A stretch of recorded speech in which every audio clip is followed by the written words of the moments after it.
program yo Pearl Magazine ekuletera ebyaliwo ebiriwo n'ebyobadde tomanyi. Pearl Magazine Buterevu ku 17 katonze mwenda Pearl FM ekkula ly'omuntu wa bulijjo. Assalamu alaikum wa rahmatullahi wa barakatuh. Lunaku lwa mukaaga naku z'omwezi ziri 26 mwezi gwa 11 mwaka 2022. Buli bwe zikona ssaawa 12 ez'akawungeezi mba nnyingiddewo buterevu bulambalamba okutuusako program da Pearl Magazine. Olunaku lwaleero ogenda kunsonyiwamuuko katono eddoboozi si lya mulembe nnyo nga bw'omanyi ebizibu ebyalema Wanyindo okweggala ebigenda maaso n'okulabika nti bitusoomooza, naye insha Allah tujja kugenda maaso n'okulabika nti tutambula ng'ate bwe tusaba ow'ekitiibwa ffenna agende maaso n'okulabika nti ate atutaasa ebirwadde ebitali bimu. Abafiiriddwa abantu bammwe ngenda maaso n'okulabika nti mbasaasirako, n'ensaba wa kitiibwa Allah agende maaso n'okulabika nti abagumya, kw'ossa nammwe abafunye ebizibu ebitali bimu nammwe tunyolera wamu nammwe abafunye ebirungi tubeegattako okwebaza ow'ekitiibwa Allah ow'obuyinza agenze maaso n'okulabika nti abayamba ate okutuuka ku kkula erifaanaganako nga eryo. Program da Pearl Magazine olunaku olwaleero tugenda kutunuulira omuvubuka Ganimu Al-Mufta. Fena twalabye muvubuka oba omwana wa myaka 16 yagenze maaso n'okulabika nti aggulawo wali mu mpaka eza World Cup eziyindira ekkata. Yagenze maaso n'okujja ku stage n'asoma Qur'ani n'atuwa ebyafaayo bye. Omuvubuka ono nga talina kitundu kye kya wansi, bw'atuula oyinza okulowooza oba omuntu bamutemyeko paati ya wansi oyinza ogamba atuuzizza lubuto. Naye yagenze maaso n'okulabika nti atuwa ebyafaayo bye era ekifaananyi kyatrendinze nnyo. Twagenze maaso ne tukiraba nga alina omukulu oli Morgan Freeman nga batudde wansi. Ekifaananyi ne kikola amakulu mangi ddala mu dduniya eno. N'atuwa lwaki afaanagana bw'atyo omukulu ono Ganimu Al-Mufta yagenze maaso n'okulabika nti munnanga asoma Qur'ani eyo. Kakati twagala tugende maaso n'okulabika nti tufuna ebyafaayo by'omwana ono. Myaka 16 yazze, talina paati ye ya wansi, bijja bityo okubeera nti talina kitundu kye kya wansi. Tugenda kufuna ebigambo bye byagenze maaso n'okulabika nti ayogera, tubivuunule nnyukuta ku nnyukuta, kigambo ku kigambo. Yabadde ayogera mu lulimi Oluwarabu oba olulimi Olukata, ngenda kubikukyusiza mbizze mu lulimi Oluganda. Tugende maaso n'okulabika nti tutegeera story ye. Yakutte ku mitima gy'abantu bangi bagenze maaso n'okulabika nti balumwa banyulwa olw'ebyo byayogedde. Ne kiraga abakyala abali mu dduniya eno nti kikwetaagisa okubeera omuvumu ennyo okubeererawo omwana wo oba ogenda maaso n'okulabika nti weeteekamu amaanyi okuzaala omwana oyo. Maama we yakitegeera nti yeetisse omwana aliko obulemu, atalina kitundu kye kya wansi, yatajja kubeera n'amagulu. Banne ne bamugamba ky'oba okola beera nti omwana oyo omugjamu, olubuto lugjeemu, kola abortion. Omukyala n'agamba ku lw'ekisa kya Allah, ku lw'ekisa kya Katonda, sigenda kujjamu lubuto olwo, ngenda kuguma nzaala omwana kubanga Katonda yamanyi lwaki amutonze bw'atyo era yamanyi kirungi ki ekiri mu mwana oyo. Abasawo baamugamba maama w'omwana ono, ne bamugamba omwana mujjeemu, lwaki ogenda funa complications, ogenda funa obuzibu, oyinza okufa ng'omuzaala oba si kyo naye okumuzaala n'afa, so kati akoze abortion asinga n'okendeza ku pain gy'ogenda okufuna. Maama we yagamba olubuto sijja kulugjamu, nja kulwetikka. Omuvubuka ono agamba baamuzaala nga wa myezi 6, yali premature, teyasobola kulabika nti amalayo emyezi 9 mu lubuto lwa maama we. Njagala tutandika okufuna emboozi y'ono Ganimu Al-Mufta ng'atuwa ebyafaayo bye. We twogerera bino ali ku asoma degree, ayagala kulabika nti afuuka diplomat, asoma degree mu political science. Naye asomye Qur'ani yabadde ennungi, yayogedde ebigambo byabadde birungi, buli omu ne bimukwata ku mitima. Tugenda butereevu ekkata nga baggulawo empaka za World Cup. Omuvubuka ono Ganimu Al-Mufta ng'anyumya emboozi ye okuva mu buto okutuuka wali olunaku olwaleero. Agamba kibadde kisa kya Allah maama we okubeera nti muvumu n'okukkiriza mu Katonda kw'ossa ne taata we, kuba agamba lumu jjajjaawe naye yatuuka n'agamba omwana ono lwaki tafa ataase ku bulumi bwe bw'ayitamu ne maama we, kuba yatuuka ekiseera ng'okussa kizibu, organs tezikola ez'omunda. Naye agamba maama we yalwana nnyo okulaba nti abeera omulamu. Mumpi bw'ati aweza fuuti nga 2 mu buwanvu, bw'aba atudde ojja kumusanga ng'alina fuuti 2 oba mu kitundu. Myaka 16. Ganimu Al-Mufta we tugenda ekkata. Kati mu program The Pearl Magazine.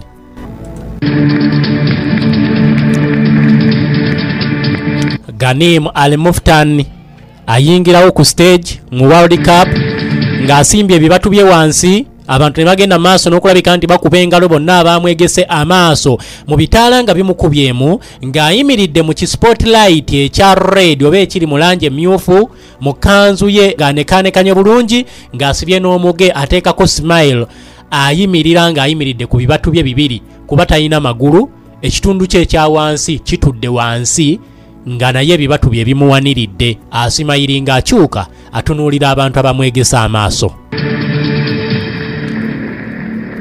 Omusajja ajja ng'ayambadde suuti ateekawo emmeeza, n'omulala ayambadde kanzu ng'ataddeko omuge asembera okumpi waali ng'ayambadde n'engatto enjeru, abaako by'aleeta galinga amazzi ag'okunywa agateeka ku mmeeza. Ghanem Al Muftan ayimiridde atunuulidde abantu. الله الرحمن الرحيم. سعادة الشيخة العنود بنت مانع الهاجري حرم سمو الأمير البلاد المفدى. abagamba bismillahi rahmani rahim.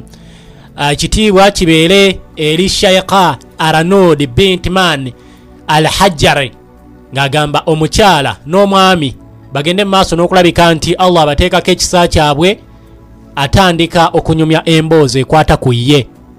Ghanem Al Muftan. أصحاب السعادة السيدات والسادة السادة الحضور، السلام عليكم ورحمة الله وبركاته. أكيد كنتوا متوقعيني بدخل على كرسي متحرك. abagamba mubadde munsuubira okuyingira mu room eno nga ndi mu wheelchair oba nga banvuga buvuzi mu kagaali. لا لأني دائما أحب أمشي على يدي. N'agamba nedda, nnyingidde wano mundabye nkozesezza mikono gyange bibatu nga byentambuza, siina magulu, naye nsobodde okutuuka wano nga neetambuza nzekka nga siri mu kagaali, teri ansindika. الله أنعم علي بنعم كثيرة منها قوة يدي. أحب أحسب نعم الله علي وأحب أعيش واقعي اللي أشوفه جميل. Agamba nsobodde okulabika nti mpeebwa ekirabo okuva eri Katonda, yampa ekirabo eky'emikono eginnyambako okumpa strength oba obuvumu okutambula. N'agamba neebaza Allah okubeera nti ampadde obulamu buno, bwe ntunuulira nti bwe bulamu bwe yanjagaza okulabika nti mbeeramu, era n'okutambula okutuuka wano yansobozesa okulabika nti ntuukawo. Afudde obulamu bwange okubeera reality gyendi. اسمحوا لي أعرفكم بنفسي. اسمي غانم محمد المفتاح، عمري 16 سنة، في صف ثاني ثانوي، ولدت في عام 2002. Agamba munzikirize neeyanjuleko gye muli, amannya agange nze Ghanem Al Muftan, ndi wa myaka 16 era nga ndi ku 11th grade mu by'okusoma, myaka 16. Agamba nazaalibwa mu mwaka gwa 2002 era okuzaalibwa kwange kwali kuzaalibwa okwali okuzibwa ennyo gyendi, si nze nzekka wabula eri maama wange okola decision okusalawo okunzaala yazaalira mu bugubi. وكانت ولادة صعبة وايد، أكيد مو علي، على أمي. كانت صعبة لأنها ولادة مبكرة. Agamba okubeera nti nazaalibwa mu bugubi, nazaalibwa nga ndi premature, yali premature birth ku myezi 6 mama we kwe yagenda maaso n'okulabika nti amuzaalira. في الشهر السادس واثناء فترة الحمل، وبسبب المضاعفات الخطرة اللي تعرض لها أمي نصح أحد الأطباء. Agamba maama wange bwe yali olubuto, abasawo bagenda maaso n'okulabika nti bamuwa amagezi, ne bamugamba agende maaso n'olubuto alugjemu kubanga yali agenda kufuna complications ezaali ennene. Ne bamugamba ku lw'obulamu bwange obw'omwana n'obulamu obubwe olubuto tatekwa kulabika nti aluzaala kubanga ayinza okukikaka okuzaala omwana ono aliko obulemu n'amaliriza munnange nga naye akafiiriddemu. Ne bamugamba abasawo olubuto lugjeemu kola abortion. بجهاز الجنين المشوه رحمة فيه وفيها، وكان رد أمي عليه ربي أرحم مني ومنك فيه. Agamba maama we yaddamu n'agamba nti Katonda wa kisa nnyo gyendi, era yali amwesiga nti kyonna kye yeetisse ajja kusobola okulabika nti amuwa obuvumu ogenda maaso n'okulabika nti munnange azaala. Ono agamba decision ya maama we gyagenda maaso n'okulabika nti akola awatali kwesisigiriza kwonna, yalaga nti maama we ayina obuvumu ogenda maaso n'okulabika nti yeetikka olubuto lw'omwana ono wadde yali akimanyi nti omwana we talina magulu, aliko obulemu bati n'agamba olubuto sijja kulujjamu ng'abasawo bwe bagamba omwana ono nteeka okumuzaala Ghanim al-Muftah بدون أي تردد المحافظة عليه ولولا إرادة الله. ono agamba okusinziira ku ye bw'alaba singa si kisa kya Katonda kw'ossa n'obuvumu obwa maama we yandibadde kati si mulamu, yandibadde tayimiridde mu bazze okulaba ekikopo ky'ensi yonna ekya World Cup ekkata. Agamba singa si maama, singa si kisa kya Katonda nandibadde siri wano mu maaso gammwe. لو ما اتخذت أمي هالقرار ما كنت موجود بينكم الحين. abantu ne bakuba engalo bonna nga bamwegesa amaaso bakulaga abasajja abambadde amakanzu aganyirira abasibye emige bonna batunudde basirise bawuliriza emboozi y'omwana ono w'emyaka 16 Ghanim al-Muftah. أكيد تتساءلون وين دور أبوك يا غانم؟ abagamba muyinza okulabika nti mwebuuza taata wange yali akola ki mu biseera ebyo nga maama wange ayita mu bugubi bwe butyo. Taata wange yali akola ki? Abuuza abantu n'amala ate n'abawa ansa. أبوي هو مصدر قوة لأمي بعد الله. Agamba taata wange yali soosi yakubiri ey'obuvumu okunyweza maama wange ng'oggyeko Allah okubeera nti yamuteekamu obuvumu obwo ne taata we yakola kyamaanyi okulabika nti ayimirirawo ku sayidi ya maama we n'amugamba omwana ono tumuzaale. ورد عليها بكل ثقة. Agamba maama wange oluvannyuma lw'okutegeeza taata wange nti yali asitudde omwana ali paralyzed, omwana aliko obulemu. N'amugamba, agamba taata we confidently replied nti agenda kulabika nti abeera okugulu kwe okwa ddyo, ye maama ajja kubeera okugulu okwa kkono okw'omwana atalina magulu, babazadde babeera amagulu g'omwana waabwe. بعد ما بلغته بأنها حامل بابنها المشلول أنا رجله اليمين وانت رجله اليسار وابتدت الرحلة مع إعاقة نادرة. Agamba kaakati olugendo olw'obulemu lutandika. Abasawo bazuula ekirwadde kye bayita cordial regression syndrome kyekyali kiruma Ghanim al-Muftah. تسمى متلازمة التراجع الذيلي فاقد ل3/4 عظام جسمه. Agamba nti newankubadde baali bamuzaala nga talina 3/4 ez'omubiri gwe, amagumba ago yali tagalina, wabula Katonda yamuwa ekirabo ekinene era kyamwebaza, kyekirabo eky'obwongo. A greatest blessing of mind. Yamuwa ekirabo eky'obwongo, ayina amagezi mangi. قدي أملك نعمة عظيمة، نعمة الإدراك. عندي مشاكل صحية كثيرة في كل أجهزتي الداخلية. newankubadde yazaalibwa nga talina magulu, si bwe bulemu bwokka bwe yalina, wabula yasanga medical problems nnyingi eziri endless nga nakati zikyagenda maaso n'okulabika nti zimusumbuwa. Agamba alina ekizibu ekya internal organs ezigenda maaso n'okulabika nti zeekyanga. مشاكل في النوم في التنفس. Si internal organs zokka, wabula n'okusanga kuzibu. في الأكل. Okwebaka, sleeping disturbances, afuna obuzibu mu kwebaka okuva obuto. Ng'ebyo byonna bimutawaanya. Si kkoma kubeera nti talina magulu, wabula agenda abimenya akugamba internal organs nga ndwadde, okussa kuzibu, okwebaka kuzibu, growing challenges, okukula nakwo nga kuzibu gyali. في الحركة وكل ما أكبر تكبر هالمشاكل وتزيد، لكن بعد يكبر فيني الأمل ويزيد. Wabula n'essuubi lye ebyo byonna gye byakoma okweyongera, essuubi ly'abakadde be n'essuubi lye mu bulamu gye byongedde okulabika nti birinnya, abantu ne bamwongera obugalo.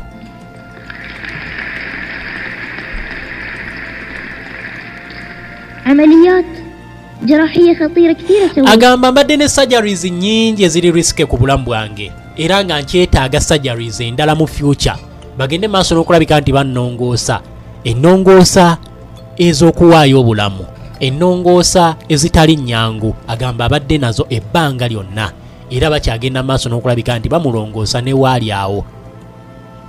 Omulaba mu kifaananyi kyengenze maaso n'okulabika nti nkuteera ku vidiyo eno. Bw'omutunuulira kikyolowooza, gwolowooza toteekwa kwebaza Katonda olw'ekyengera eky'obulamu kyakuwadde okubeera nti gw'osobola okuyimirira n'oweza fuuti 5 fuuti 6 ng'osobola okudduka nga tokozesezza bibatu byo. Wuuyo atudde naye alinga ayimiridde mu kinnya nti ne bamuteekako oba ne bamuziikira mu kinnya, naye ebyaddala Gaaya akoma awo awo waakoma mu buwanvu bwe. asibye sawa ku mukono akulaga yeeyagala mwesiimu era yeebaza Katonda era ekyengera kye yamuwa bw'atyo n'amutonda bw'atyo. Gwe toteekwa kulabika nti weebaza Katonda. Tugende mu maaso n'emboozi ya Ghanim Al-Muftah. وما زلت بحاجة للمزيد ومع كل هذا أعتبر نفسي محظوظ الذي ما كنت مكان أمي في اتخاذ قرارات مصيرية متعلقة بحد. agamba mbadde mwesiimu nnyo eri maama wange singa teyali maama wange kulabika nti atekinga crucial decision ekwatagana n'obulamu bwange nandibadde sigenda maaso nakulabika nti mbeerawo olunaku olwaleero. Alhamdulillah kanat qararatha najiha. Agamba okwebaza kubeeri Katonda. Maama wange yakola decision esinga okubeera nti ntuufu, yakola okusalawo okutuufu okubeera nti ayimirirawo ku lw'obulamu bwange.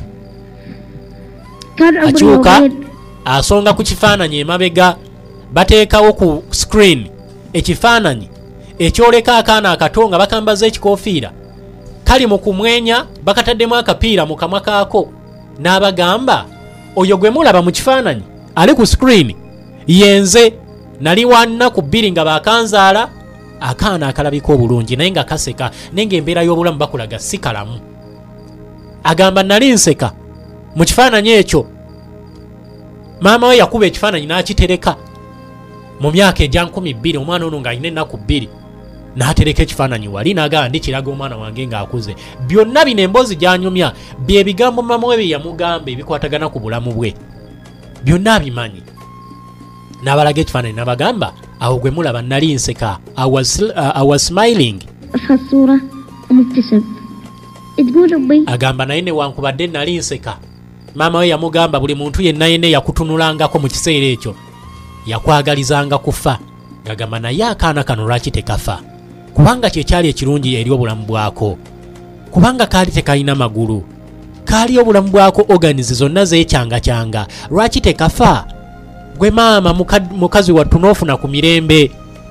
Maama waaga onaagamba maama we yatunuliranga abantu bano n'agenda mu maaso n'okulabika nti tabaako kigambo kyonna kyabaddiza okuggyako okutunuulira omwana we essuubi ne limweyongera ng'akimanyi omwana we lumu ajja kukya nga mulamu newankubadde yalina obuzibu ku bulamu bwe.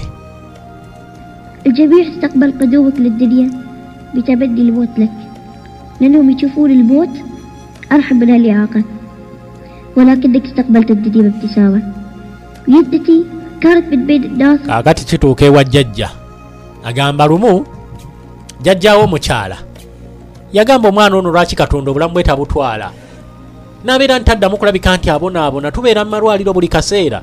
Naawe mwana wange agamba maama we amugamba omwana wange obonyeebonye nnyo ku lw'akaana kano lwaki Katonda takatwala obulamu bwako n'abujja ku nsi kubanga kaali kabonyeebonye nnyo kasajja kattu. Ono agamba naye ate kyewuunyisa jjajjange yanjagaliza okufa nga ndi muto mu kaseera kano be bamu ku basinga okulabika nti bampagira be bamu ku basinga okulabika nti banneenyumirizaamu newankubadde wali mu butesuubi lyamwegaana nanjagaliza nve mu bulamu bw'ensi olw'obulumi bwe nnali mpitamu. دائما تعرف نفسها بجدة غانم حبا وفخرا. خذتني من البيت وما كانت تعرف شلون تتعامل معي. agamba bwe bantusibula okuva mu ddwaliro obulamu bwange nga si bulamu bulungi n'obutini bwange mu sayizi byagenda maaso n'okulabika nti bitiisa buli omu nga tebamanyi nti oba nnyinza okuwangaalawo ebbanga eddene. لخطورة حالتي الصحية وصغر حجمي كانت تشيلني على المخدة لما ترضعني. agamba maama we mu kiseera nga muto yamwegenderezanga nnyo nga ne mu kumuyonsa yatuuka ekiseera ng'ateekawo piro okugezaako okulabika nti awanirira amagumba g'akaana kalo ne organize bo baali bamugambye nti organize ziri delicate nnyo kati mu kutya olw'okubeera nti organize zikosebwa olwa structure y'amagumba ga maama we oba omubiri gwa maama we ng'omwana ono amuzizika piro ng'amuyonsa ng'atya okudamejinga internal organs ng'azidamejinga olwa body structure ye enkwata gy'amukwatamu. Maama we yamwegenderezanga nnyo. خوفا على أحشائي الداخلية لأنه ما كان حوالي أعضاء تحميها. كانت تجربة صعبة وقاسية وفي نفس الوقت تحدي كبير لها، فتثقفت، تدربت، سافرت، بحثت، اخترعت، تعلمت. agamba maama we yagenda maaso n'okulabika nti asoma bingi ebikwatagana ku baana ab'ekikanga kino.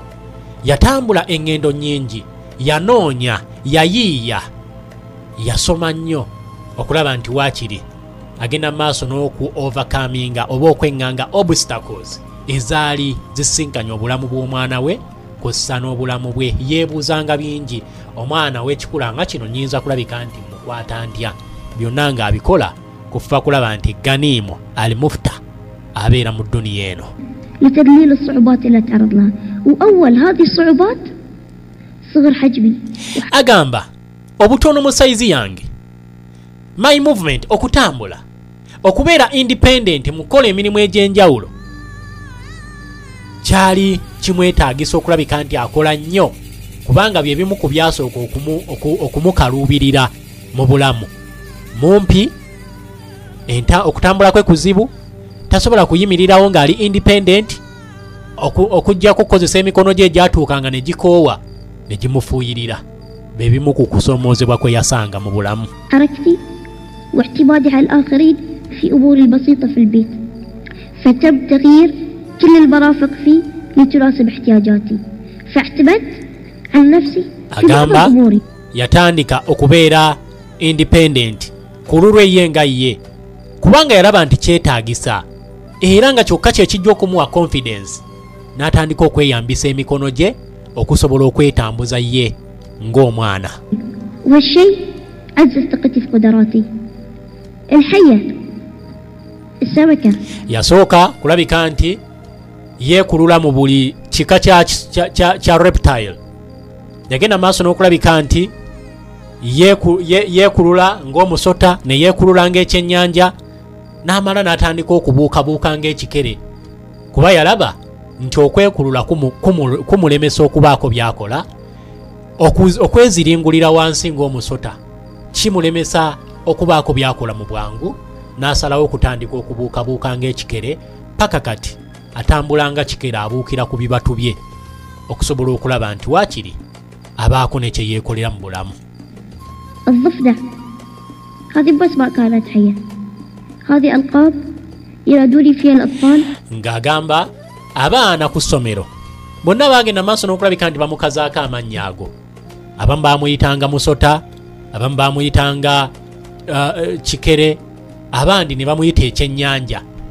Olw'ebyo bye yali akola, yali yeewalula ng'azannya, yali yeewalula ng'abaako by'akola ebirala. Ne bamugamba kyennyanja, musota, ate ogamba otya kikere?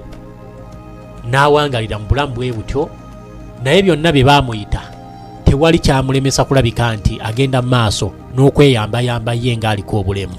لما كنت أحمل لعبها نظرة الاستغراب والفضول والشفقة. agamba ngenda maaso n'okulabika nti nkimanyi bulungi nti byenfaanana bigenda maaso n'okubeewuunyisa. Abamu mugenda maaso n'okulabika nti munkwatirwa ekisa, ate abandi abatalina kisa ne bakikozesa okuntiizinga, kw'ossa n'okulabika nti bamulumya n'okulumya maama we. Agamba byonna bye bamuyita, byonna bye bamutunuulira ne bamujerega ne baseka, byonna biruma maama we singa babikola n'amulaba nga bagenda maaso n'okulabika nti babimukola omwana we.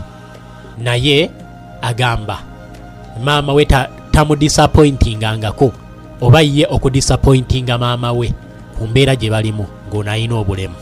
والسخرية في كل مكان أروح له. أكيد كانت تجرح أمي، بس ما كانت تغضب أمامه، وتعلمت من هالشي.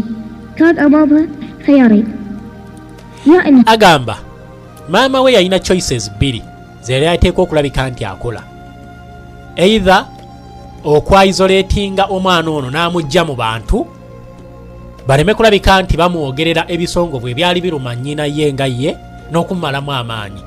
Either okujja omwana ono mu public abeeko gy'amuteeka ebbali nga gy'amulabiririra nga tali mu bantu, okumukuuma ng'ali safe.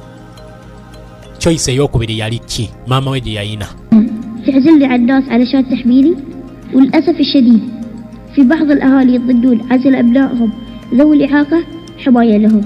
ng'agamba nti lwansonga families nnyingi ezalina abaana abaliko obulemu bagenda maaso n'okulabika nti baba protectinga nga babajja mu bantu n'abateeka eyo ebbali ne bagamba omugagga yafuna ekintu kikiri eyo akitereka eyo naye ye agamba maama we byebimu ku birowoozo ebyamujjira nti oba omwana ono mutereka eyo mu kasenge gy'aba abeera aleme kubeera wali bantu kubanga nga bamwogerera nga bamusekerera.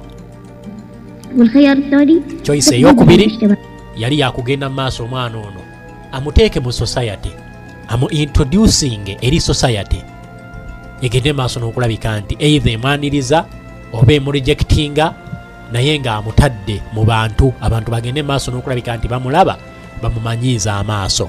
Tuli ku Hoods Media 256 byonna bino birabe nga bw'osubscribinga bw'olayikinga ate bw'osharinga. أتقبل المجتمع ويتقبلني قامت بعدة أمور استخدمت موهبتها في الرقص. Onagamba maama wange yakola kyamaanyi okulabika nti anteeka mu society egenda maaso n'okulabika nti emanyiiza amaaso era maama we teyakoma ku ekyo yagenda maaso n'okulabika nti akozesa talenti ye talenti gye yayina ey'okkuba ebifaananyi okudesigninga ebintu ebyenjawulo okuwandiika kw'ossa n'okuprintinga thousands of leaflets yagenda maaso n'okulabika nti akubisa bu leaflets bungi bu booklets bungi obutabo kw'ossa ne posters ze yakozesa maama we okusobola okulaga community obwetaavu bw'okuwangaala n'abaana abafaanaganako ng'ono. لطباعة مئات الآلاف بالمنشورات والملصقات والكتيبات وكلها بجهد شخصي. N'ebintu ebirala bingi byagenda maaso n'okulabika nti akola ye nga maama we okuyamba abantu okubategeeza ku bantu abaliko obulemu. Era nga bino yagenda maaso n'okulabika nti abigaba eri amasomero organizations ez'enjawulo kw'ossa ne institutions ez'enjawulo ng'abibawa ku bwereere kubategeeza amaanyi g'abantu abaliko obulemu. وأثرها كان إيجابي في نشر الوعي والتثقيف لمحاربة الخطر. okuyambako society okugenda maaso n'okulabika nti positively creating awareness okutegeeza society nti abantu bano gye bali kw'ossa n'okulwanyisa stigma mu bantu bano kw'ossa ne society yonna. إنك أنت تخجل من إعاقتك. N'agamba famire yo bw'ebeera nti eri ashamed ng'ewulira eswala olw'okubeera naawe gwaliko obulemu naawe kikwongera okulemalira ddala n'obeera n'ekizibu ekinene ekyokufiiringa nti oliko obulemu ne famire yo bw'egenda maaso n'okulabika nti ekwaniriza era kigenda kuyamba nnyo okulaba nti naawe owulira nti oli mulamu toliiko bulemu.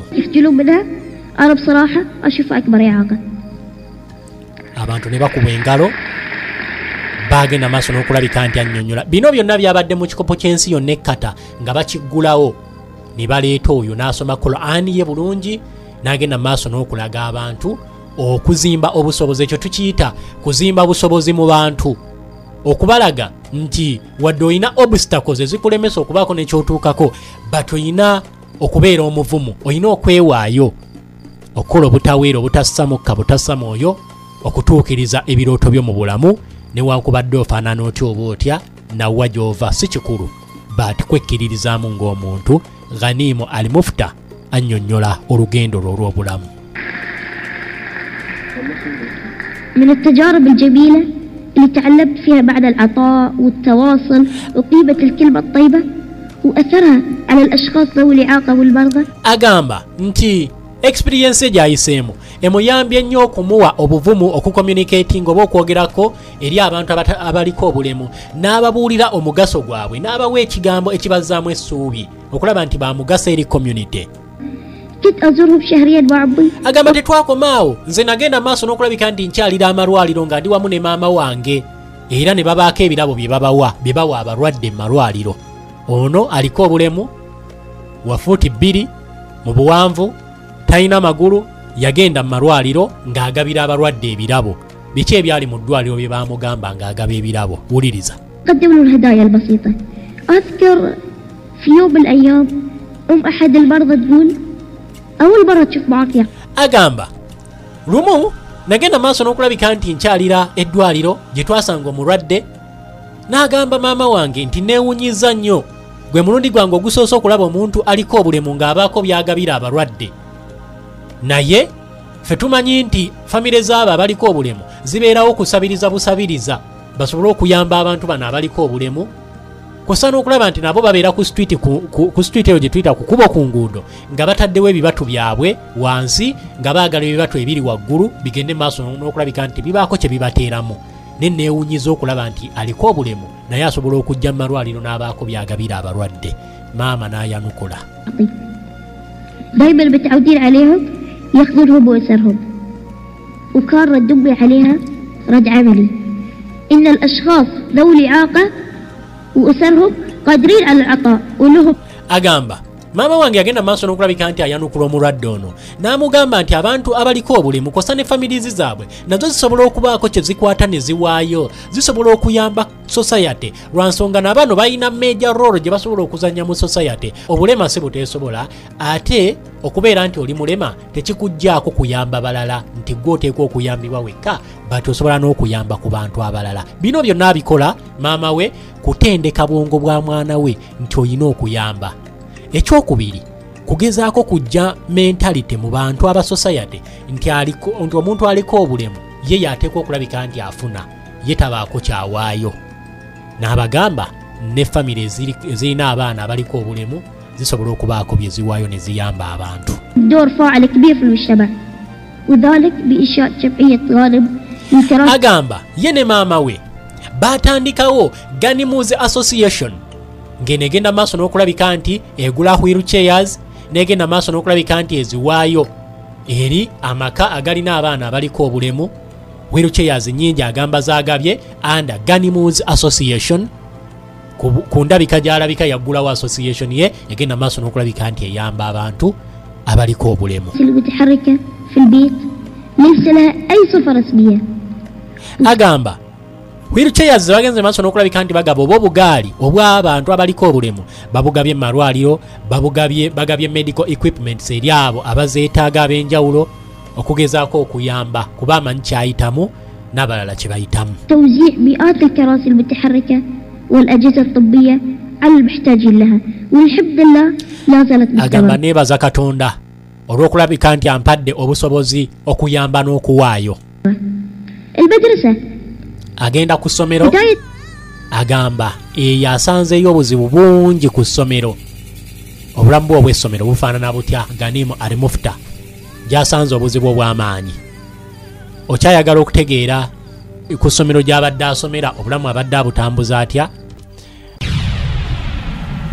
Programu yo Pearl Magazine ekuleetera ebyaliwo ebiriwo n'ebyobadde tomanyi. Pearl Magazine kadde kantwala ogenda kukkiriza neme kugazwa kusukka wano tukkirize tukome wano naku lwaleero weekend enajja tugenda kwongera okutunuulira emboozi y'ono tegeere wawa atuuse mu kuyamba abantu abalala n'ebirooto bye biri ki tugenda kutunuulira obulamu bwe obw'oku ssomero abaana bamuyisanga batya ng'asoma biki byatasobola kwerabira ku ssomero agamba obulamu bw'oku ssomero bubadde buzibu nnyo leo tutunuulira omuntu aliko obulemu alina kye yeekoledde mu dduniya muno alina ekifo ekinene kyayagala okubeera mu ggwanga ayagala kuyingira byabufuzi afuuke ambasada ow'eggwanga erya Qatar mu ggwanga eddala akikoleredde atya kino kyagamba nti ateeka okukituukako nti byatuuseeko si bye ebimala gy'ali Ganimu Al-Mufta agamba eyo asanzeeyo obuzibu bungi ku ssomero obulamu bwe obw'essomero bufaanana butya Ganimu Al-Mufta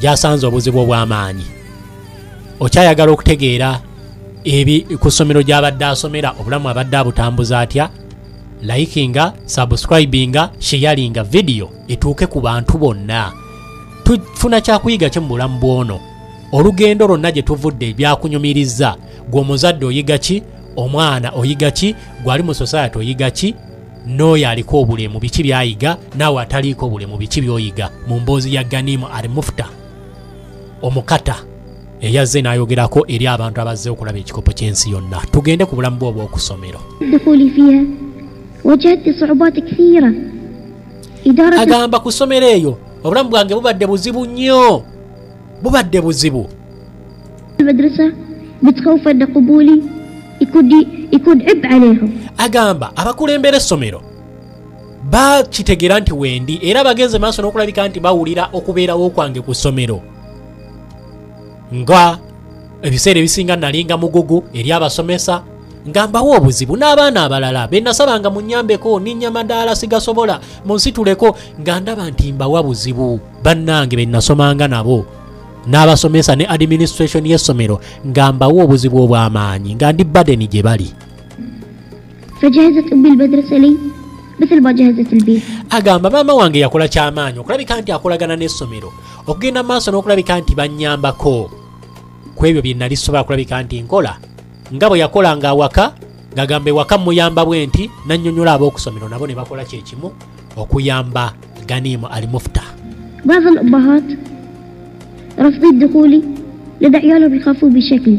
agamba abazadde abamu baatuukanga tebaagala ninaane baana baabwe nga bawulira okutya bagamba omwana oyo taasiiga abaana baffe obulwadde naye nga bulwadde ki bwe yalina okubeera nti baamuzaala talina magulu. Abazadde abamu nga munnange tebaagala asemberere baana baabwe ku ssomero. Agamba abamu openly baavayo ne bawakanya eky'omwana ono okubeera enrolled okumuyingiza mu ssomero.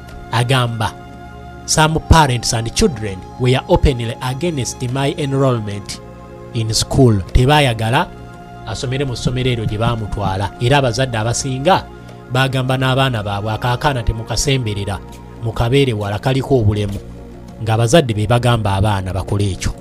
لدرجة إن واحدة من الأمهات نقلت ولدها مدرسة ثانية. Era agamba maama omu gw'atayagala kulabika nti ayogera amannya ge wadde okwogera erinnya ly'omwana we yasalawo n'okulabika nti akyusa essomero ng'akitegedde nti Ganimu Al-Mufta atalina magulu omulema bamututte mu ssomero omwana we gy'abadde asomera. Maama omu n'ajjayo omwana we n'amutwala mu ssomero eddala n'agamba omwana wange tasoma na balema. N'ajjayo omwana we ku ssomero. الطلبة يطلعوني باستغراب. Agamba abayizi abamu bantunuuliranga ekyokuzannyisa ng'ekyewuunyisa. Beewuunya omuntu atambuza emikono abuukabuuka ng'ekikere nga bamutunuulira. Omwana n'amala eddakiika 3 atunuulidde oyo bwadduka nadde eno nadduka nadde eri kuba yali ayambala engatto omwana wo z'ayambala mu bigere. Engatto gwe z'oyambala mu bigere Ganimu Al-Mufta yazambalanga mu bibatu bye eby'emikono n'alyambala engatto mu bibatu n'asamba n'omupiira ng'azannyisa bibatu talina magulu. ما يبوا يلعبون معاي يعلقون علي يتدبرون علي حسيت إني كان غريب. Agamba abasinga bagenda maaso n'okulabika nti bamubuulinga abandi ne bamutiizinga abamu bamulabanga a strange creature ekitonde ekiri awo ekipya maaso gaabwe ekiri strange kye batalabangako. Bamulabanga stranger ekitonde oba ekivudde mu ggulu n'ekigwawo wansi nga tebamutegeera balaba bo batambula gitatambula yeeziringulira awo talina magulu ayambadde empale akubye ekikalu ate amaviivi tebagalaba balaba mpale gy'ayambadde n'essaati eya uniform n'engatta azambadde mu bibatu bagaa ate kati oba ono avuddewa nga bamwewuunya. أرجع البيت أصيح أشتكي لأمي أقول روحي هوشيهم. Agamba nagenda nga nva ku ssomero nzija nkaaba ngamba maama abaana banvuma ku ssomero abaana tebanjagala abaana baŋŋambye kino. طقيهم ببرحة وشتم أو طقتهم. أمي علمتني إن تغيير كل الناس علشاني أمر مستحيل. Agamba maama we bwe yagenda maaso n'okulabika nti amukomplainingira bino omwana yagenda maaso n'okusaba maama we si maama yeyasaba omwana yeyasaba maama we nti genda oboggolera abaana ku ssomero oba bakube ku ebyo bye bampisaamu. Agamba naye maama we teyagenda maaso n'okulabika nti akola ekyo talina mwana gwe yagenda kuboggolera ku ssomero olw'okutulugunya omwana we oba okumubuulinga oba okumutiizinga. Agamba maama yagaana okulabika nti akikola wabula yamutegeeza nti kiri impossible okukyusa ensi eno ng'ekyusibwa lwaggwe muntu omu. Tetusobola kugenda maaso n'okulabika nti tunyigiriza abantu mu nsi olw'okuba ggwe omu tugende maaso n'okuboggolera buli gwe tusanze olw'okubeera nti akusekeredde. Tetusobola kukyusa dduniya eno yonna nga tugikyusa on your sake nga tugikyusa ku lulwo olw'okuba oliko obulemu tukyuse edduniya eno yonna tugijjeko eddembe lyayo baleke boogere abakitegeera bajja kitegeera abatakitegeera tebajja kitegeera baleke baveeko kola bibyo mwana wange. Maama we bye bigambo bye yamugamba ng'amusabye tugende kusomera okuba abaana oboggolere abaana abanvuma. Maama we n'amugamba it is impossible to change the whole world for your sake. tesobola kukyusa nsi yonna ku lulwo. والحل إني أتغير بالداخل وأتقبل نفسي. وكانت دائما تقول أنت مختلف وجمالك يا حبيبي باختلافك. قالت لي يا غانم ممكن الطلبة يبون يلعبون معاك. N'agamba mama we agenda maaso n'okulabika nti amugamba Ganimu, oteekwa okulabika nti okitegeera nti oliko obulemu. Abaana abaagala okuzannya naawe genda maaso n'okulabika nti ozannya nabo. Bye bagenda maaso n'okulabika nti boogera nawe bw'ona ogenda maaso n'odda ebbali n'obeera wekka, abaana bagenda kugenda maaso n'okulabika nti bakutya. Ekintu ekigenda okukosa kigenda kukosa gye bujja. Genda maaso ozannye ne banno. بس خايفين يعورونك. أنت قرب لهم بين لهم قدراتك. علمتني. N'amugamba gwe oteekwa okulabika nti ogenda gye bali, bo bwe baba nga tebazze gy'oli gwe genda maaso obeere nabo, seka nabo, teekako smile ng'oyogera nabo. Omuntu agenda maaso n'okulabika nti akutunuulira muwe smile ennene, ajja kugenda maaso n'okulabika nti naye asimayiringa gy'oli. ما حد يشوفني باستغراب ابتسم وابدأ بالسلام. أبوي ما راح أتوشتم أو طقتم علشان تحميني. Agamba maama wange tiyagenda maaso n'okulabika nti abakuba oba okubaboggolera, okulabika nti akuuma omwana we okubeera safe. Wabula yamugamba yiga engeri gy'osobola okulabika nti weedifendinga gwe ng'omuntu, ng'otandikira ku kigambo ky'ofulumya. Fulumya ebigambo ebiwoomu eri abantu. Beera kind, beera wakisa. Fulumya kind word. Fulumya ebigambo nga byakisa eri abantu abalala bajja kwagala lwampaka. علمتني أدافع عن نفسي وابتدي بالكلمة الطيبة. ولما كبرت عرفت ليش أمي كانت دائما تزور مدرستي. تدرون ليش؟ كانت تجتمع مع الطلبة وأولياء أمورهم وتقوم بأنشطة كثيرة لتعرفهم بمفهوم الدمج وأن التعليم حق لكل إنسان مهما كان مختلف. Agamba mama wange yagenda maaso n'okulabika nti akyalira amasomero ag'enjawulo gye nalinga nsomera. N'abaako byayogerako n'abakulembeze essomero kw'ossa n'abaana okugezaako okundeetera okufiitinga mu society eyo, okubayamba olw'okubeera nti yakitegeera nti seesobola bulungi. N'abagamba education yali egenda maaso n'okulabika nti ebeera ddembe lya buli muntu, ateekwa okulabika nti alifuna ne bw'aba nga ava mu kilaasi ya njawulo, ne bw'aba nga afaanana ya njawulo, ayina eddembe eri ebyenjigiriza. Ekyo n'akigamba abakulu b'essomero ne bakitegeera. Maama ng'alwana omwana we asome, newankubadde embeera gye yali asomeramu yali enyigiriza nnyo.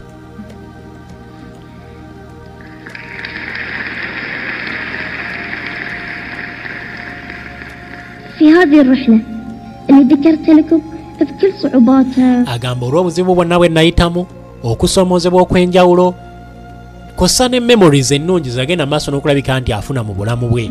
معوقاتها وبذكرياتها الجميلة جهد كبير بذل أسرتي فيها. Agamba famire ye erabise nti etaddemu amaanyi mangi okulabika nti emutegeka, okumuhabilitatinga, okumutraininga, kw'ossa n'okumusomesa ebintu ebyenjawulo. إعدادي وتأهيلي وتدريبي وتعليمي. تعلمت الصبر الشجاعة. Agamba ayize empisa oba ennono ez'obugumiikiriza, courage okumuwa obumalirivu, confidence okwekkiririzaamu, kw'ossa n'okulabika nti yeewa ekitiibwa n'okukiwa abantu abalala abava mu bitundu ebyenjawulo oba abatamufaanana. التفاؤل الإيجابية احترام اختلاف الغير وتقبله. تعلمت إن في بدائل الأشياء اللي ما أقدر أسويها. تعلمت التعايش مع إعاقتي. Agamba ngenze maaso n'okulabika nti njiga engeri gye nsobola okwekwasaganyaamu n'obuteesobola bwange, with satisfaction, okwematiza nze nga nze omuntu, okweyagala, okwagala, kw'ossa n'okwewa emirembe, peace.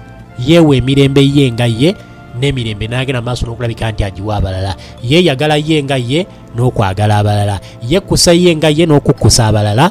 Kimuyambye nnyo okutambuza olugendo lwe olw'okubeera nti aliko obulemu. برضى وحب سلام وأطور قدراتي وأدبي مهاراتي. N'okugenda maaso n'okulabika nti yekkiririzaamu ku abilities, obusobozi bwe ne skills z'alina. Ogenda maaso n'okulabika nti azikozesa okukyusa obulamu bwe n'obw'abantu abalala. تعلمت إني أقدر أكون أكبر من توقعات الآخرين وأتجاوز كل الإحباطات لأن القادم أجمل. تعلمت ما اعتمد على الآخرين. Ngenze maaso n'okulabika nti njiga nti sitekwa kulabika nti ndipendingira ku bantu balala okutuukiriza ebigendererwa byange n'ebirooto. Kyayize butadipendingira ku balala nti ngenda kuyimirira ku gundi, ngenda kuyimirirawo ku gundi okutuukiriza nze ebigendererwa byange n'ebirooto byange. Agamba byonna ebirooto bye n'ebiruubirirwa bye ateekwa kulabika nti abituukako ng'abyekoleredde ye nga ye, nga talina gw'ayimiriddeko nti amuyambeko okubituukiriza. في تحقيق طموحاتي وأحلامي ممكن أقبل بالمساعدة والتوجيه. agamba nsobola okulabika nti nfuna okuwabulwa n'okuyambibwako okw'enjawulo okulabika nti ntuukiriza obuvunaanyizibwa bwange ng'omuntu. تحقيق مسؤوليتي كل هذه الدروس.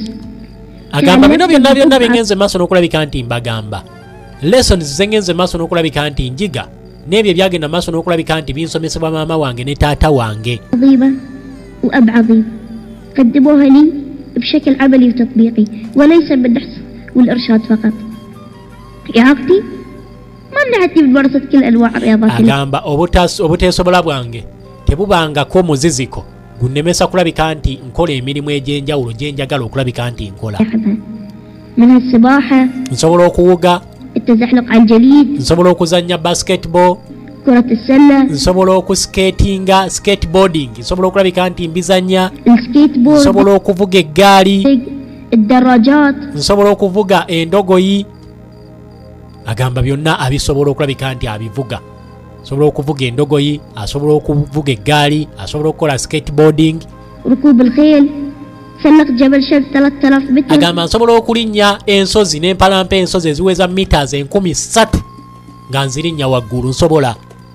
حصلت على ليس البادي للغطس وغطست 20 متر وكلها احتاجت مني وقت.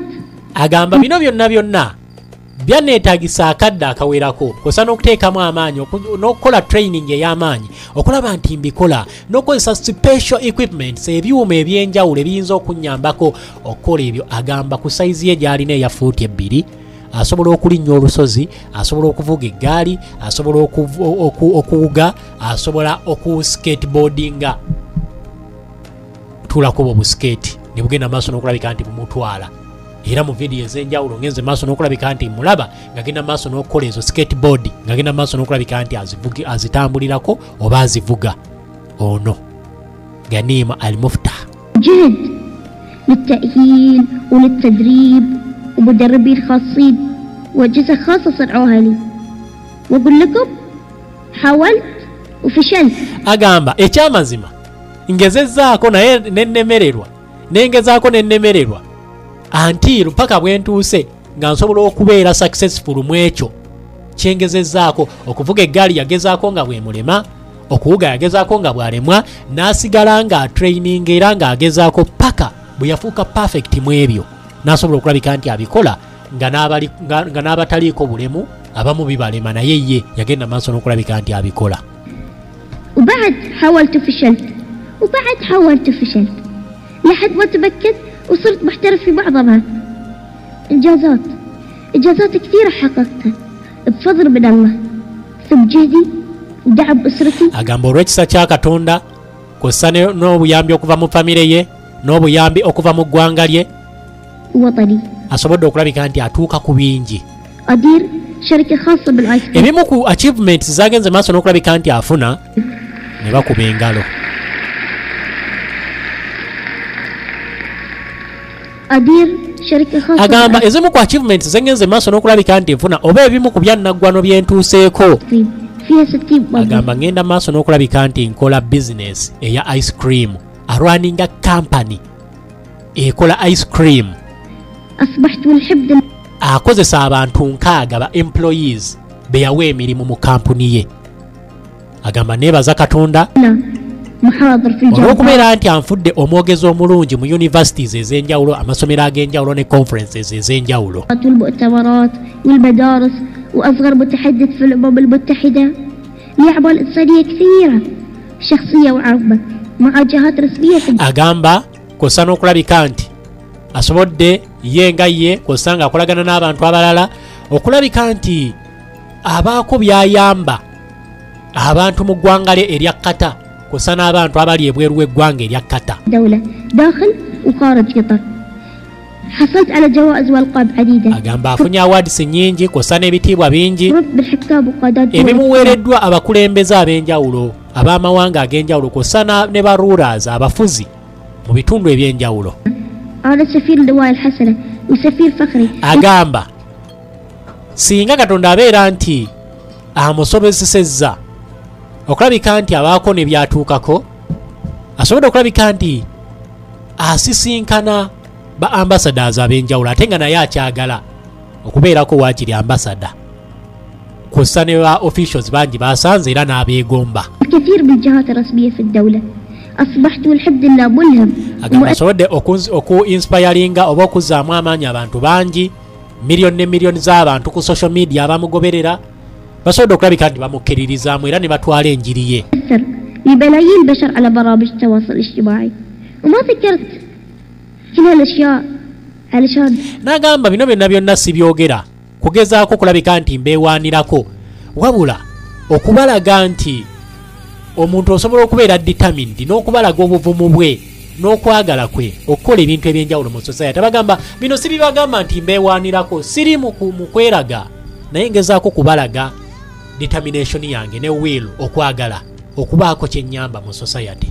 أستعرض أو أتباهى فيها، ولكن لي أقول لكم بالإرادة والعزيمة نحقق المستحيل، وبالعلم والعمل نرتقي ونتطور. abagamba bino byonna mbibagamba nti tusobola okulabika nti tufuna ebintu bye tulabanga ebitasoboka nga tubifuna mu kukola ennyo kw'ossa n'okusoma ennyo okulaba nti tuprogressinga okwekulaakulanya okugenda mu maaso n'okulongoosa. نعم. yes kisoboka. abantu ne bakuba engalo ne bamwebaza. نعم نجحت في إثبات نفسي وتحقيق الكثير. agamba nsobodde okulabika nti ntuukiriza ebirooto byange, goals zange, kw'ossa n'okulabika nti ntuukiriza bye mbadde njagala bingi. لكن هل اكتفيت؟ wabula ekyo kiringa ekitamala. mwe mulaba ekyo tekimala mu bulamu. eyo ye roolo yange mu bulamu gye nteeka okulabika nti nkola yokka. هل هذه دوري في الحياة؟ غانم اللي تحدى n'agamba Ghanim abadde ne challenge ey'amaanyi ey'okubeera nti aliko obulemu, وتحقيق واثبت نفسه وتحقيق طموحاته واحلامه الخاصه. asobodde okulabika nti yekkiririzaamu n'agenda maaso n'abaako by'atuukiriza era atuuse ku binene bingi, atuuse ku birooto bye bingi, nti ekyo kyokka kye tulaba nti kye kinene kyateeka okulabika nti afuna Ganimu. فقط لا. n'abagaa nedda, la nedda. أحس إني تعديت هالمرحلة إلى مرحلة أكبر. abagamba ndaba nga nteeka okuva ku stage eno ngende maaso n'okulabika nti ate ngenda ku stage endala, nteeka okulabika nti ate nyingirira another amazing stage endala kwe nteeka okulabika nti ntuuka. أعمق وأجمل إن يعني يكون لي دور في حياة الآخرين وساهم في بناء مجتمع وطني، وأدعو الله إني أكون محفز لكل بائس.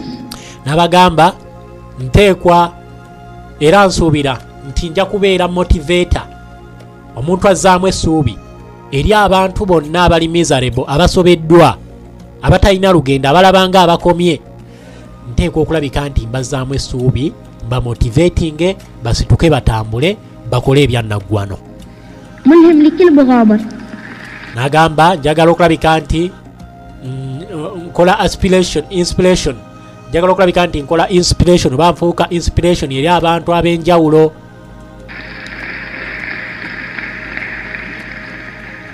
مساعد لأي محتاج. n'okuyamba abo bonna abali mu bwetaavu. محب لكل إنسان. okwagala abantu abalala n'okubayisanga abantu. ودي أكون قادر على نشر الأمل والتفاؤل والإيجابية. n'okutambuza enjiri ey'essanyu, okwagala kw'ossa n'emirembe. والمحبة والسلام. وعلى الصعيد الشخصي إن شاء الله nga mmaliriza njagala okulabika nti mbajjukiza nti nja kubeerako mweraba